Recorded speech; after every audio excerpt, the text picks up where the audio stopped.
जय श्री राम दर्शकों, आप देख रहे हैं हमारा जय श्री राम यूट्यूब चैनल। आज हम आपको बताएंगे राका बाका की पौराणिक कथा।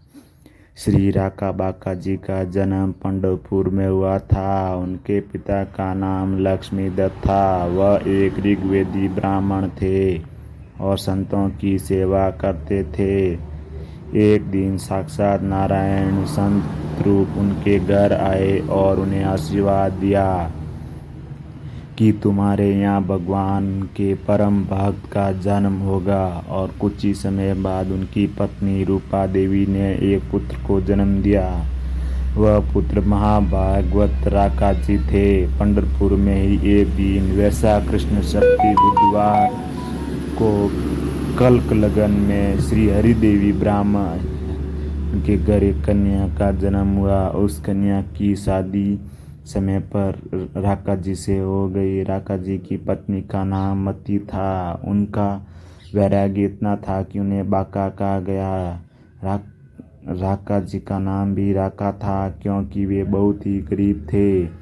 इतनी गरीबी के बावजूद पति और पत्नी इस भगवान की कृपा समझ खुशी खुशी स्वीकार करते थे, क्योंकि भगवान अपने प्यारे भक्तों को कभी अनर्थ नहीं होने देते।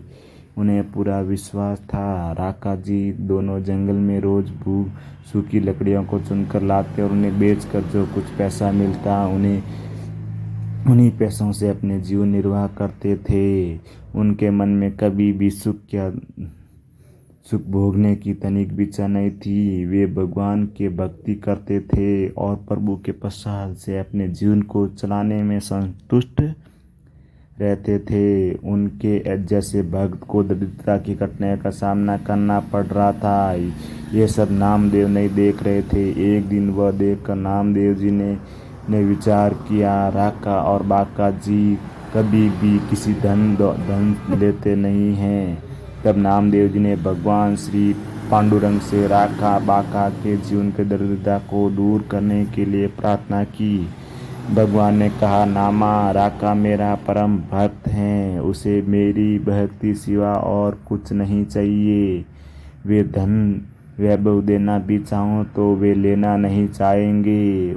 उसको धन की कमी कैसे हो सकती है, लेकिन वह धन के कुछ दोषों को जानकर दूर रहना चाहता है। वह देने के बावजूद कुछ नहीं लेगा। नामदेव जी ने प्रभु से कहा, नहीं नाथ, आपको कुछ करना ही होगा। तब पांडुरंग ने कहा, ठीक है, तो कल प्रातःकाल वन में मिलना, जहाँ राका बाका लकड़ियाँ बीनने जाते थे।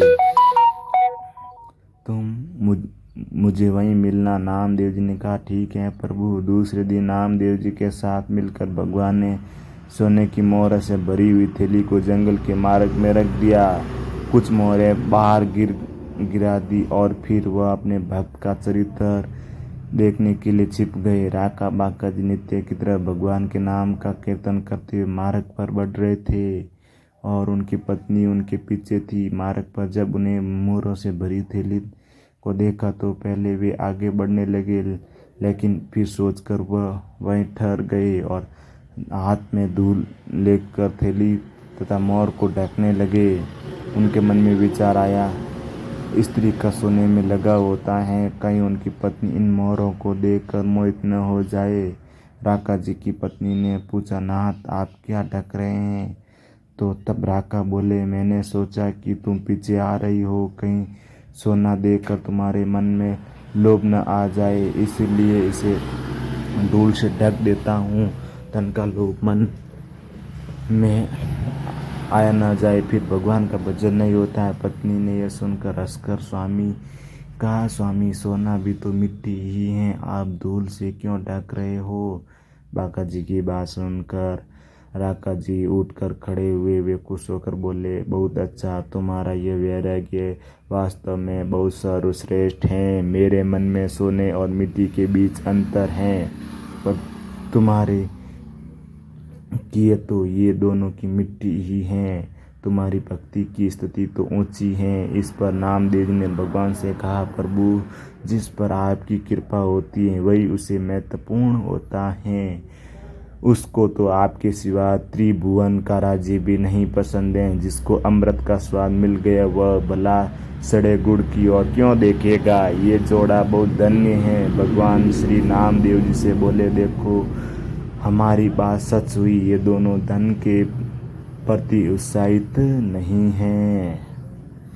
भगवान जी जीत गए लेकिन नामदेव जी हार गए। तब भगवान ने कहा, अगर तुम्हारे मन में भी राका बाका जी की मदद करने का कुछ खास मन है तो चलो लकड़ी इकट्ठा करने के लिए जंगल में चलते हैं। उस दिन भगवान के वन में सूखी लकड़ियां को इकट्ठा करने का काम किया। जब दंपति वन में पहुंचे तो उन्हें देखकर आश्चर्य हुआ कि वन में इतनी सारी लकड़ियां गट्ठर बन के रखा है। राका जी ने गट्ठों में बांध कर लकड़ियों को बीन कर अपने लिए घर सोचा, शायद कोई पल भी गट्ठर रख गया। दूसरे की वस्तु की तरफ देखना गलत है। यह लकड़ी के गट्ठर किसी और के हैं। इसके परिणाम स्वरूप वे दोनों खाली हाथ वापस घर आ गए। और इस पर राका जी ने कहा, देखो सोने को देखने का कोई दुष्ट परिणाम निकला। बिना लकड़ी लाए जंगल से खाली हाथ लौटना पड़ा।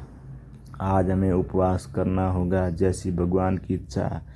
अगर हमने उससे पूछ लिया होता तो हमें ठीक उतनी कठिनाइयों का सामना नहीं करना पड़ता। अपने भक्त की ऐसी निष्ठा को देखकर भगवान को प्रकट होना ही पड़ा और राका बाका की दंपति उनके चरणों में गिर पड़े।